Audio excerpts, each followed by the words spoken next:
Hello friends, সকলকে রত্নাস কিচেনে স্বাগত।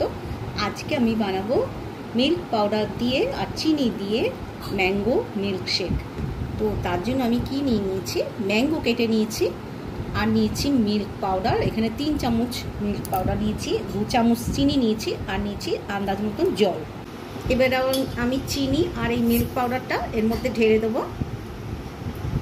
আপনারা যদি এইভাবে না বানিয়ে থাকেন অবশ্যই একবার ট্রাই করবেন। সব সময় সব কিছু প্রেজেন্ট থাকে না, তাই বলে কি খাবো না, নিশ্চয়ই খাবো, তো একটু অন্যরকমভাবে খাবো, তাই আমি আজকে এইভাবে বানাচ্ছি। তো দিয়ে দিচ্ছি ম্যাঙ্গোগুলো আর একটুখানি গার্নিশিংয়ের জন্য রেখে দিলাম। তো এবার দিয়ে দেবো আন্দাজ মতন জল। লিকুইড দুধ দিলে যেরকম হয় সেই আন্দাজ মতনই মোটামুটি জল দেব, দিয়ে এটাকে আমি ব্লেন্ড করে নেব। আমি ব্লেন্ড করে নিয়ে এসেছি। এবার একটা কাঁচের গ্লাস নিয়েছি, এর মধ্যে ঢেলে নেব।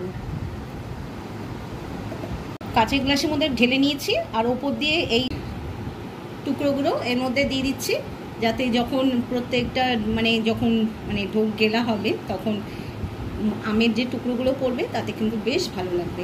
আশা করি এই রেসিপিটা ভালো লেগেছে। যদি ভালো লেগে থাকে অবশ্যই একবার ট্রাই করবেন, আর ভালো লাগলে লাইক করে দেবেন, আর যারা সাবস্ক্রাইব করছেন না সাবস্ক্রাইব করে আমার পাশে থাকবেন। বাই।